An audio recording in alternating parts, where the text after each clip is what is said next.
is my review for The Real Housewives of New Jersey, episodes 11 and 12. I'm sorry about the wait. It's just, with Jersey, I just haven't been inspired lately to review it. It's just been like the same arguments over and over. I just been watching it like, while I'm frying some catfish or like I'm doing some other editing. But, for the Jersey fans, I apologize. Let's just get into the episode. So it's a continuation of their night out in Dublin from the last episode. The ladies all head to a pub in the city, and it's giving real dive bar vibes. So far it's just shots, beer chugging, and drinking games. And they're all getting along. It looks like a fun time. Nothing much to review. They get back on the bus. They're like, after party, yeah, girl. 30 minutes later, they are all knocked out on that bus. Look, when you get to that age, well, not as old as them, but at least mid-30s as you reaching into 40s, ain't no after party. We going to bed. And then already it seems like the castle is away from civilization, so I'm sure that drive is at least 45 minutes long. They arrive to the house and it's like pitch black outside. I'm like, where are the lights around this castle? And it also looks haunted too. I'm like Melissa too, honestly. Like, I would take those paintings down with those creepy people in them, like either turn it around or put them all in the closet for the duration of my stay. So next scene is the morning after. Most of the ladies come down for breakfast. We see Margaret. She's starting. She has a sweater with the words endorsed on it. She's poking fun at Jennifer. Jennifer sees it and she's a good sport. She's like, oh yeah, that's cute. But of course she throws shade at Margaret in her confessional. So they're all talking about the previous evening, and Rachel's saying how she was getting along with Danielle. Cut to Melissa and Jennifer as they're having a side conversation about Danielle calling Rachel a rat. Of course the other ladies will be nosy and say, well, what y'all talking about? And Jennifer doesn't want to say anything, but Melissa, she gleefully tells Rachel that Danielle called her a rat. Danielle's still upstairs, but then conveniently, she comes downstairs right after they say that. I don't even think Danielle got a chance to put a fork to her mouth before Rachel called her ass out at the table. Apparently to Italians and this group of ladies, like calling somebody a rat is worse than calling them a see you next Tuesday or an MFer. I don't understand though, because by that logic, shouldn't Danielle be mad at Melissa for telling Rachel that she called her a rat? And is Danielle herself a rat? Because remember at the charity baseball game, she told Margaret what Teresa and Jennifer said about her. Like they said to look out for her. It's just dumb to me because they're about to have this same argument yet again. And I'm just like, can we just get to the reunion? Because I heard it was really good. I think I'm just looking forward to the finality that the reunion is gonna bring, because between Melissa and Teresa, one of them has to go. Like I already said in my Housewives breakdown about Jersey, that look, they can't be having the same old argument next season too. It's been too long, not for season 14, please. Anywho, I agree with Margaret. Like, Rachel's just doing what the other ladies do all the time, just playing this game of telephone saying, oh well, this person said you do that, or this person told me. What's the difference? Like, y'all all are rats then. And Danielle's trying to justify this by also saying the word conversating again, sounding like a dumbass. Yep.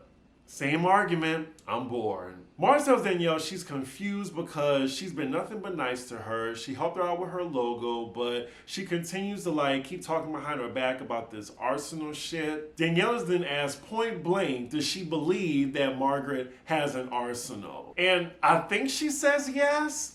But now Jennifer enters the conversation and saying like, well, Margaret, there was last year when you did the whole Louis thing. Jennifer, shut up. Just shut up. The Louis rumors were already out there. Everyone on the cast saw those odd videos that he was making. I think Margaret was the only one that was talking about it, I guess. And I think everyone else was just trying to sweep it under the rug because they're afraid of Teresa. If anything, the cast should have been talking about it because Louis is sketch. I'm sure his opportunist ass is up to something, and I give their marriage 3 to 4 years tops. Yeah, this is annoying. I'm Dolores in this situation. Is this over yet? She then said y'all brought up the same thing 50 times. Like, it's time to go. We gotta go start the day. So everyone gets up from the table. Their activity is gonna be, I believe, shopping in the city. So a little time passed by. Ladies are all downstairs.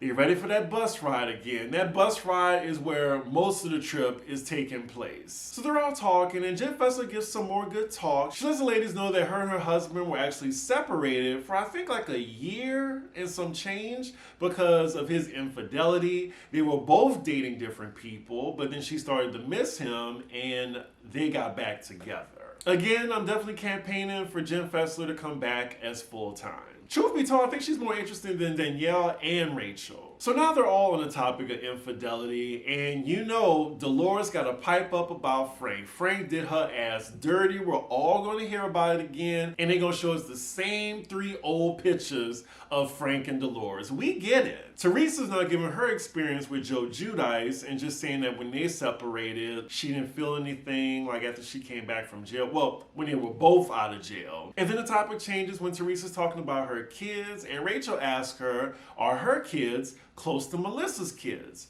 Rachel, why would you ask her that? Like, you know what's gonna happen. Like, I don't think it was intentional, but she really has to think about this. Like, any way Teresa would have answered that question would have resulted in an argument, because Teresa definitely wouldn't have said, yeah, our kids get along and move on from there. No. She says that Melissa's daughter, Antonia, decided not to go to Melania's birthday party. But the other way around, like, Melania went to hers. Now, before even Teresa could get all this out, Melissa don't play behind her daughter. She's like, oh, you're gonna bring up Antonia now? Like, you're gonna blame her? Here we go with the back and forth. Let's see what you started, Rachel. To be fair though, Teresa did bring up Antonia as kind of blaming her for the kids not getting along. So I totally understand Melissa's stance. They really can't stand each other, and as they're going back and forth, we see the ladies just silent. Nobody wants to get involved in that. We cut to Teresa defending herself in the confessional. She's saying that she would never call Antonia disrespectful. However, Joe and Melissa have called Gia disrespectful. Production cuts to the footage, and Gia was absolutely being disrespectful to Joe. I mean, even though I don't care for him, I think she was defending her conniving ass, thieving dad. I don't know why they were going back and forth about it, but I don't know. I don't like Gia, and she's becoming more and more like her mama each day. Teresa tells Melissa that she would have loved to see the family close, and Melissa says, well, you should have put me in your wedding to show everyone an example of closeness. I don't know about that, because then I would have to agree with Jennifer that Teresa was just doing it out of obligation. I don't know. I just think Teresa just really does not like Melissa that much to the point where she didn't want her in her wedding, even though it probably would have smoothed things over if she invited her to be in it. But again, Melissa, she did offer you to be in the wedding. So you said no. So you can't keep bringing that up.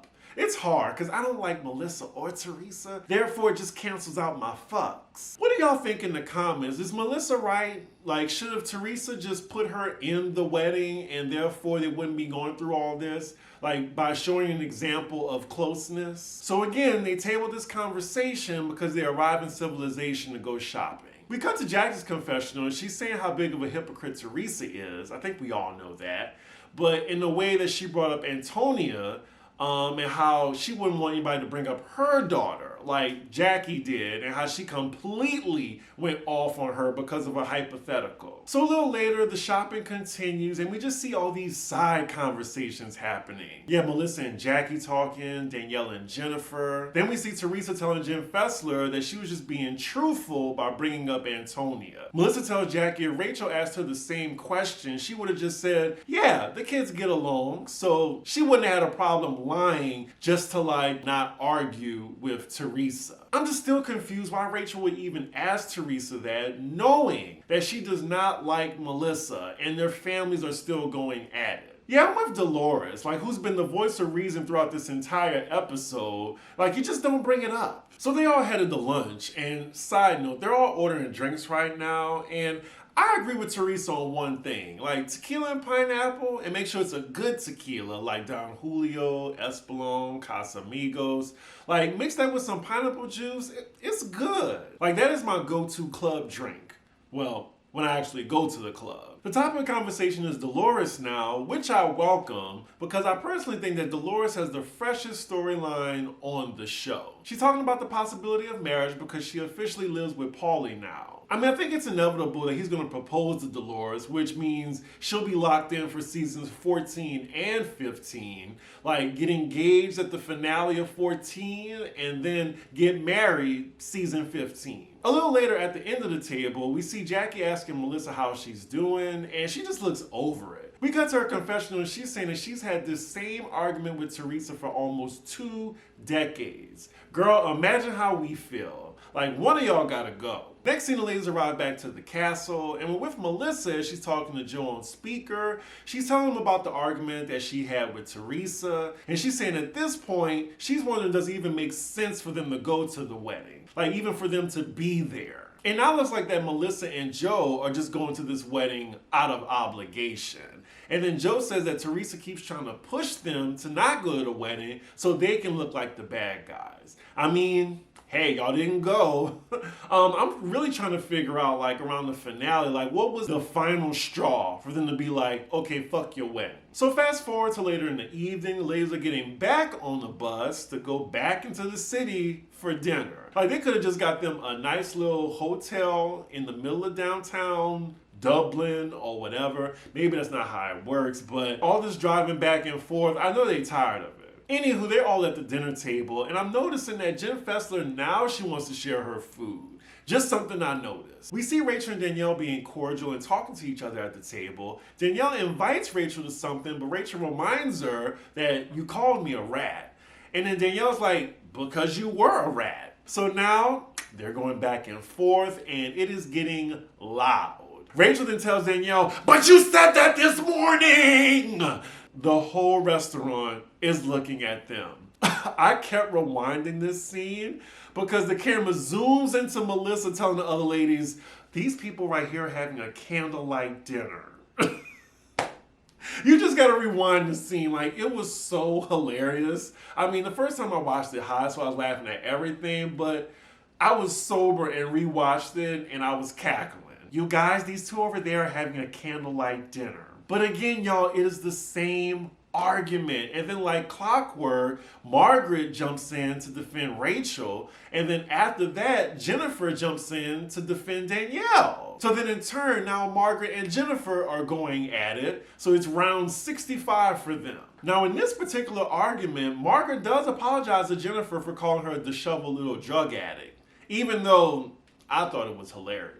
They still going at it though, even though Margaret apologized. Jennifer saying you're doing it because you were embarrassed and you're being condescending. Then, in one of the most lamest attempts at a read or a comeback that I've heard in a while, Jennifer calls Margaret a booger wolf. And she was so proud of herself, like, I got her. Like, the whole table was just confused. What's a booger wolf? I mean, I'm guessing it's an ugly person. And not Melissa asking Siri at the table, hey Siri, what's a booger wolf? My phone just looked up booger wolf for me. It says, the ghost wolf, also known as the phantom wolf or booger dog, is a ghostly animal said to have been sighted in several areas around the Midwestern and Eastern United States.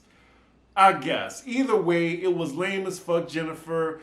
I expect more out of you. These ladies can't handle Margaret. I know a lot of y'all don't like her, but I still like Margaret. Jennifer was looking for a moment, and unfortunately, it did not land the way she thought it would. After that, it seems like the argument dies down a bit, and again, we have Dolores acting like a camp counselor, letting the ladies know that dinner is over, and it's time for them to leave. And that is where the episode ends. Let's get to episode 12. So episode 12 opens where 11 left off. The ladies are leaving this chaotic dinner. They're getting back on the bus. Melissa is sloshed right now. And I would say she's more likable when she's sloshed. She's talking about drunk dialing her ex. And you know Teresa has something to say about it. Her ex? I'm surprised she didn't call her brother. So it's the next morning. The ladies are all coming down for dinner. I swear to God, if they're talking about the same shit, I'm fast forwarding.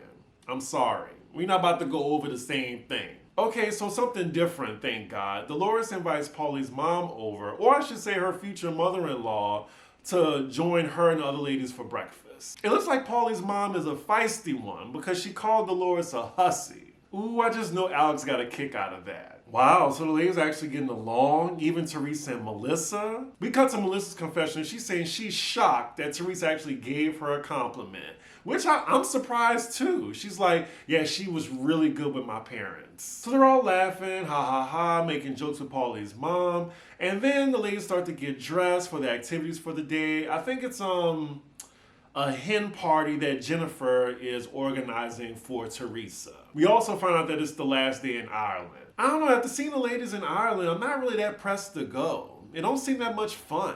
So they're on this damn bus again, but thankfully, we just see them get straight to the place, which is a farm.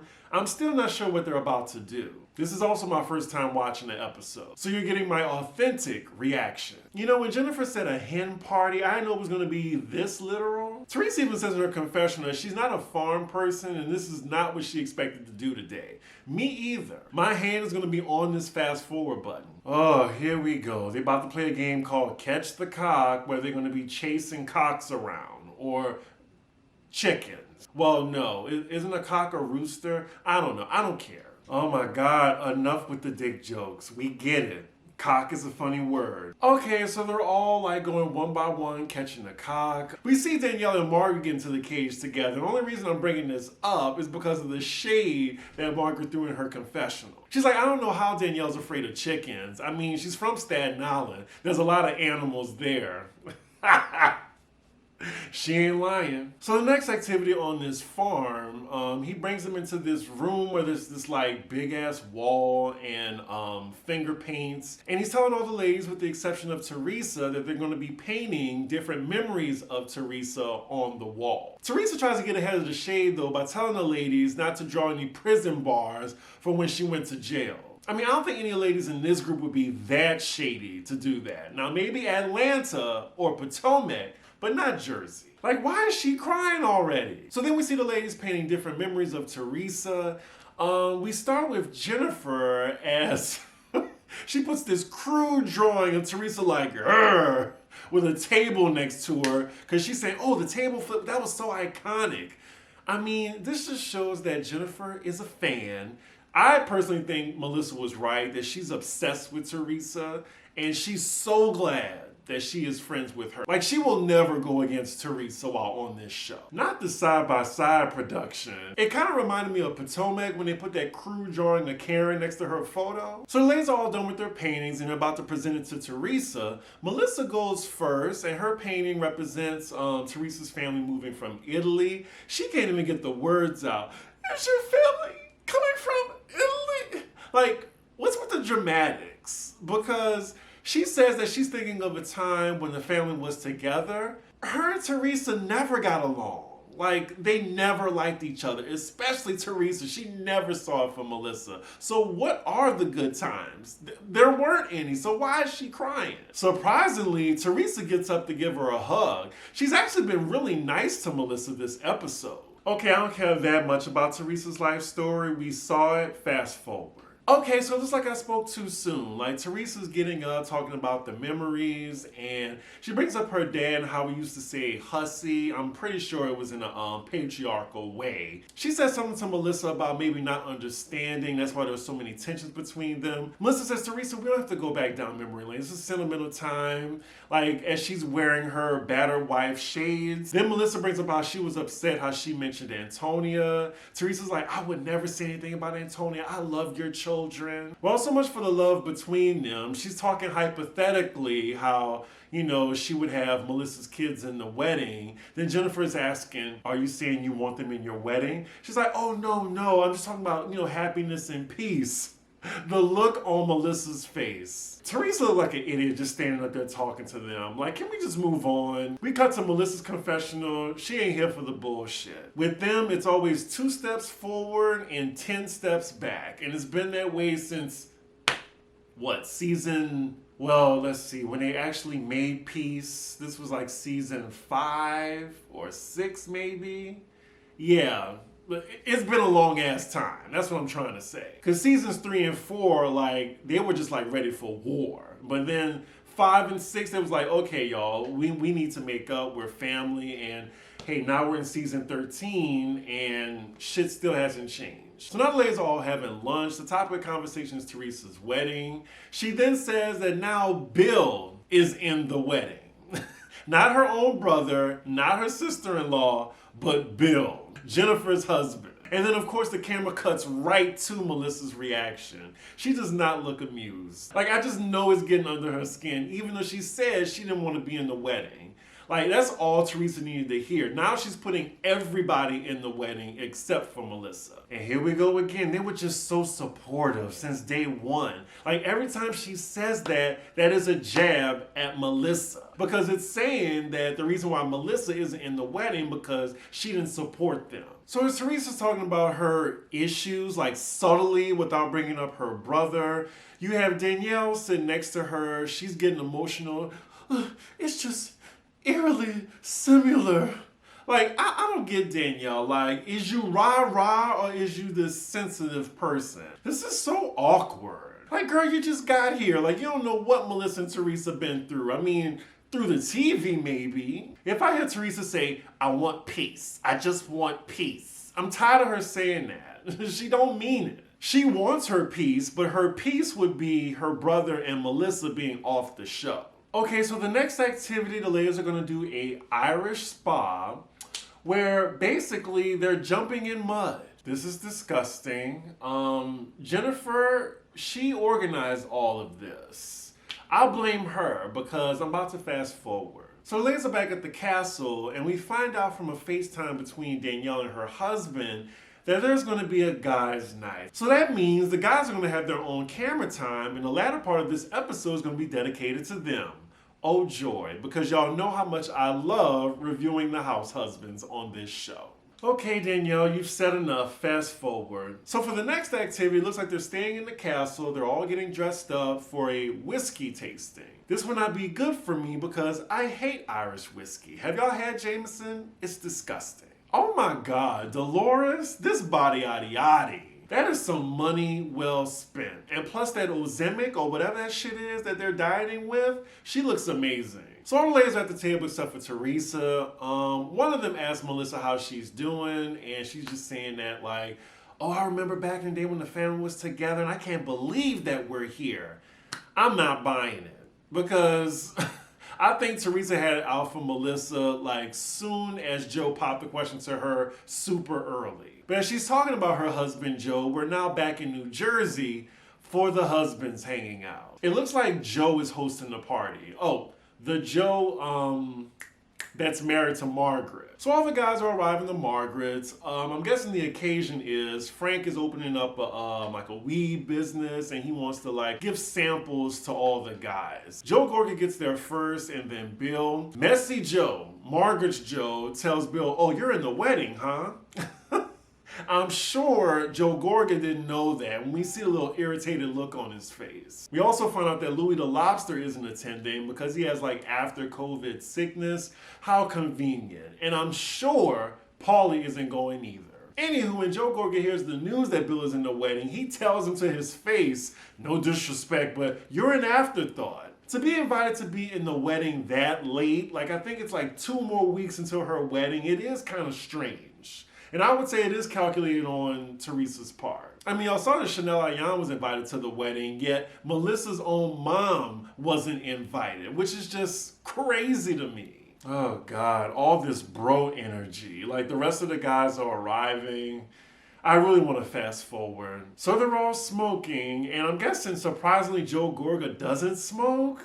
But Frank is trying to get him to smoke. Frank then takes a hit of his weed and then tries to blow the smoke directly into Joe Gorga's mouth. Again with the homoeroticism between these two. Joe is the bottom in that relationship, just saying. Joe is literally just rubbing on Frank right now, just gripping his arms.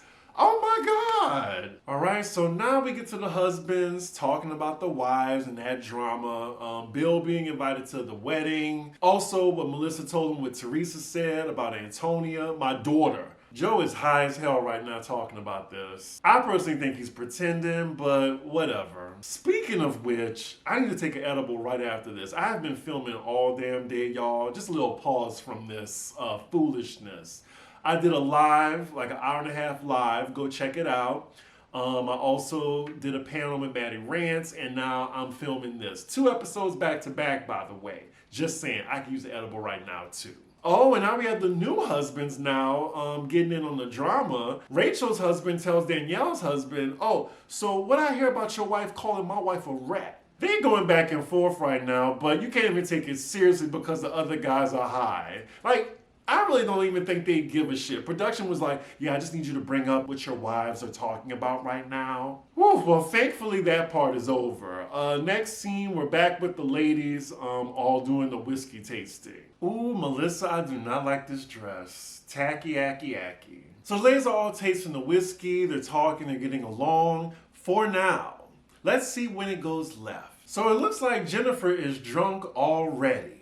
I mean, whiskey will get you there. I think faster than tequila. Oh my God, here we go again. Danielle asks Rachel and Margaret, oh, so where are we now? Like, are we just gonna carry on? And now Rachel was like, you know what? No. Danielle's still trying to defend her position. Rachel's like, you said what you said. Danielle then's like, first of all, calm the fuck down. She bangs the table. What you gonna do? If I was Rachel, I would have been like, or what?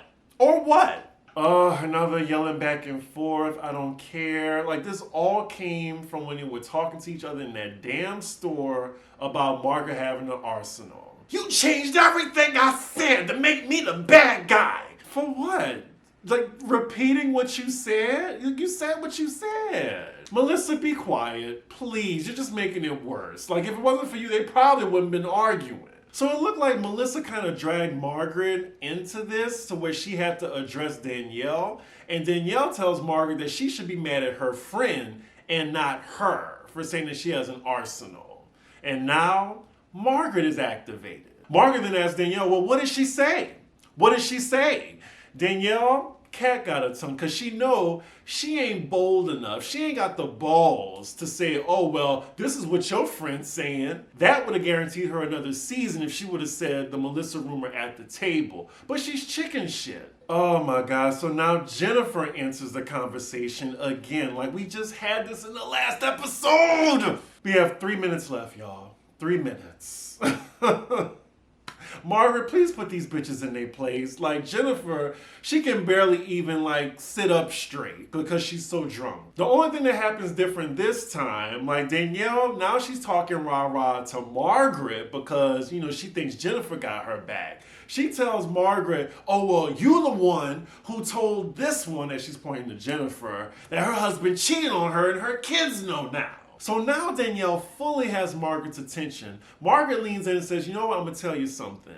This is why you're gonna have problems with your family your whole fucking life. Get her, Margaret! You will never have a clean slate with anybody if you keep bringing up old shit. The other ladies are silent and Danielle's face is cracked. We cut to Jennifer's confession. Now she's trying to blame Margaret for being the mean girl. Like, we just saw how Danielle kept poking at Margaret, and Margaret was like, okay, fuck it. I'm gonna tell you how I feel, bitch. Oh, so now Danielle wants to start crying? What happened to the rah-rah? Who you fucking talking to? Like, what happened to all that? Oh, now she's crying. Child, I cannot. And here go Dolores like clockwork. She stands up and says, well, ladies, it's been a long night. Dinner is over. We should all get ready for bed. We're getting picked up at 6 a.m. And that's it. So then all the ladies get up from the table. Danielle, she heads to the bathroom, closes the door, and just starts crying. And that is where the episode ends. Just a phony ass shit start. I have no sympathy for her. So that's the end of the cash trip to Dublin. I thought it was a dub. I mean, it really wasn't that interesting. I've seen better cash trips. Hopefully we only have maybe 4 episodes left and we can get to the reunion. I mean, it was entertaining, I guess. Just something to have on while in the background, but I need another franchise to start. I mean, I know OC is coming up, but I'm more excited for Atlanta because Jersey ain't doing it for me right now. I need the finale and the reunion to come up immediately. But with that said, y'all let me know what y'all thought of these 2 episodes in the comments. Make sure you like, comment, and subscribe. And I will see you for Basketball Wives on Monday. Bye.